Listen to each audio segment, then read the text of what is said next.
नमस्कार मित्रों, आप सभी का मेरे चैनल अक्षत फार्मिस्ट में पुनः एक बार हार्दिक स्वागत है। इनका मैंने पहले भी एनालिसिस किया है और कुछ तकलीफ़ें या सफलताएं आती है जीवन में। एक दो मौके ज़रूर आए होंगे इनको जीवन में, लेकिन अभी क्यों हो रहा है, क्या संभावना है, उसको दोबारा से देखने का प्रयत्न करेंगे। अंगूठा अपने आप में अच्छी लंबाई लिया हुआ है, बीच का पार्ट थोड़ा स्टिफ है, इंडिकेट करता है कभी कभी जिद हो जाती है।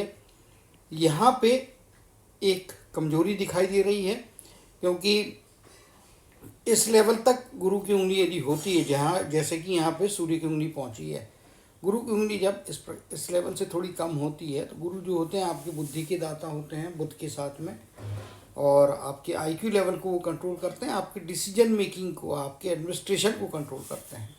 यहाँ पे गुरु की उंगली थोड़ी छोटी है, माउंट एवरेज लेवल से थोड़ा वीक है।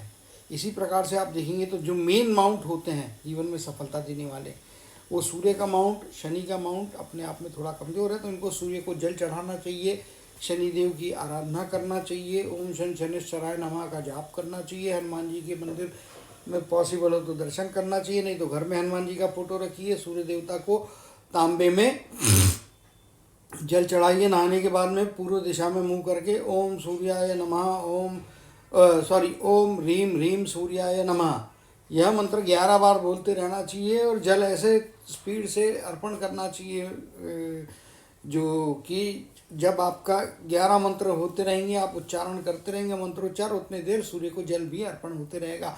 थोड़ी प्रैक्टिस और अनुभव के साथ में ये चीज़ों को आप आत्मसात कर सकते हैं। बुद्ध की उंगली अपने आप में अच्छी है, इसमें कोई दो मत नहीं है। बुद्ध की उंगली अच्छी होने के कारण में ही बहुत सी चीज़ें संभली जा सकती है, लेकिन शनिदेव का मंत्र, सूर्यदेव को जल अर्पण बहुत ज़्यादा आवश्यक दिखाई दे रहा है।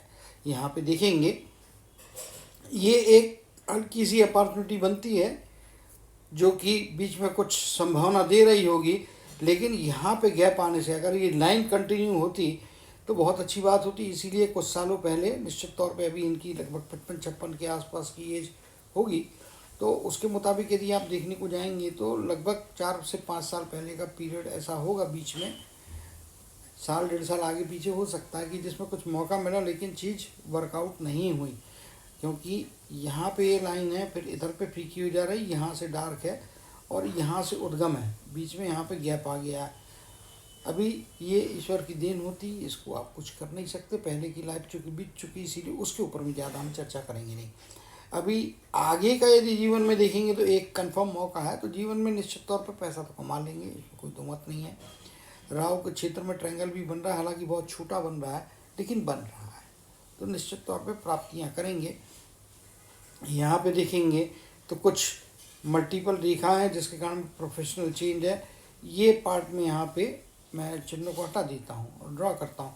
यहाँ पे आपकी रेखा कमज़ोर है, इधर पे एक क्रॉसिंग हो जा रही है यहाँ से आके, इधर में भी आप देखेंगे तो एक कट्स लग रहे हैं, यहाँ पे भी देखेंगे आप तो कट लग रहे हैं। जब कट लगते हैं और इधर से आने वाली रेखा भी इसको भेद रही है, जो कि मंगल के क्षेत्र से आ रही है, तो लाइफ लाइन के ऊपर में इफेक्ट उसके जो होते हैं वही 50-55 के आसपास के, 50 से 55 के बीच का पीरियड में 2-3 मौके इनको काफ़ी तकलीफ देने वाले हैं, पैसे का नुकसान इंडिकेट कर रहे हैं। और जैसा इन्होंने मेरे को बताया भी, ये नहीं भी बताते तो हाथ में दिखाई दे रहा है, तो ये एक तकलीफ वाली सिचुएशन है। बट इसमें से लगभग जो है आगे, ये मेरे अनुमान से 50-52 के आसपास का पीरियड, 50 साल के आसपास की एज होगी यहाँ पे अप्रॉक्सीमेटली, तो उसके हिसाब से देखने को जाएंगे तो लगभग अभी 55 या 56 है, तो साल भर का पीरियड और मुश्किल रहने वाला है। 57 के आसपास का पीरियड से आगे जो है लाइफ में कुछ ना कुछ प्राप्तियाँ होंगी, काफ़ी कुछ रिकवरी करवा देगी। यहाँ पे यदि आप देखेंगे तो ये इस प्रकार से एक रेखा नीचे की तरफ से आ रही है, यहाँ से भी आप देखेंगे तो चंद्र के क्षेत्र से कुछ रेखाएं यहाँ पे अप्रोच कर रही है, इंडिकेट करती है कि ओल्डर एज में जाने के बाद में चीज़ें बेहतर मिल रही है। क्योंकि आप यदि देखेंगे इनके शुक्र के माउंट को, तो यहाँ पे भी रेखाएं लंबी है और ये आपका जन्म स्थान माना जाता है, और अंगूठे की तरफ जाते वैसे आयु बढ़ती है, उसके हिसाब से अपॉर्चुनिटी की संभावनाएं यहाँ पे दिखती है। तो ओल्डर एज में जाने के बाद में 2-3 मौके ऐसे आएंगे इनको, वही 55+ की एज के बाद का पीरियड, यहाँ पे 55-56 की आयु के आगे का पीरियड हम कंसीडर कर सकते हैं, क्योंकि लाइफ का स्पैन काफ़ी लंबा दिखाई दे रहा है। यहाँ पे आप देखेंगे चिन्हों को हटा देता हूँ, रेखा बहुत ड्रॉ हो जाती है तो फिर आदमी को थोड़ा कन्फ्यूजन होता है समझने। और इसमें यदि आप देखेंगे तो इस प्रकार से यदि रेखा आती है तो ये यहाँ तक में काफ़ी लंबी आयु है और लगभग 75-77 के आसपास की आयु, टचिंग टू 80 हो सकती है। यहाँ पे आयु का स्पैन लंबा दिखाई दे रहा है। मस्तक की रेखा में भी आप देखेंगे तो यहाँ तक तो स्ट्रेट है, अचानक डाउन होकर इस प्रकार से ये बनना, ये कंफ्यूज करने वाली रेखाएं होती हैं। जब कंफ्यूजन होता है और आपकी गुरु की उंगली अगर छोटी हो, रिक्वायर्ड से काफ़ी छोटी है, तो ऐसे समय आदमी कभी कभी जल्दबाजी में निर्णय गलत ले लेता है और वो गलत निर्णय फिर आपको परेशानी देते हैं। या कभी कभी गलत निर्णय ना ले, जिस समय लेना है सही समय पर निर्णय लेना है उसमें कहीं डीले कर जाता है तो उसमें मुश्किलात की स्थितियाँ बनती हैं। तो अब इनकी लगभग 56 की एज मेरे हिसाब से कंप्लीट हो रही है, तो 6 से 8 महीना तकलीफ और रहने वाली है। उसके बाद में 57-58 का जो पीरियड रहेगा, 58 का पीरियड आप पकड़ लीजिए। अभी 56 कंप्लीट होंगे तो 6 से 8 महीने के बाद में धीरे धीरे चेंज होना शुरू हो गया। जब 57 से लेके 58 की एज में जा रहे हैं तब कुछ ना कुछ उपलब्धियों को प्राप्त करेंगे और उससे काफ़ी स्थितियाँ सुधरेंगी।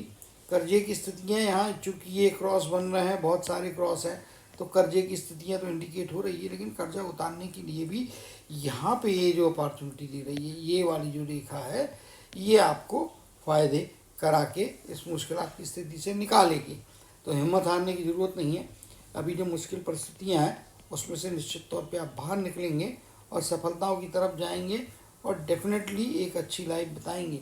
हालांकि बहुत देर कर दी हुजूर आते आते वाली सिचुएशन है कि ज़िंदगी का जो मेन महत्वपूर्ण पीरियड था, यहाँ पे कुछ चीज़ें हो नहीं रही थी, जो भी हो रही थी वो प्रोग्रेस की बजाय रुकावटें दे रही। यहाँ पे एक मौका था, ये भी मौका आगे देखा है नहीं कुछ, इसके कारण में इम्प्रेशन ही रह गया। उस मौके ने फिजिकली कन्वर्शन होके इनको सफलताएं शायद जीवन में देने में काफ़ी देरी कर दी है। लेकिन देर आए दुरुस्त आए तो भी हो जाए जीवन में, तो निश्चित तौर पे उसे ऊपर वाले की कृपा मान के उसे स्वीकार करना चाहिए। अच्छी परिस्थितियाँ आएंगी, सफलताएं आएंगी, ऐसी मैं कामना करता हूँ। और इसी कामना के साथ जय श्री कृष्ण, जय जय शनिदेव कहते हुए इनके हाथ के शॉर्ट वीडियो को समाप्त करते हुए आप सभी से विदा लेता हूँ।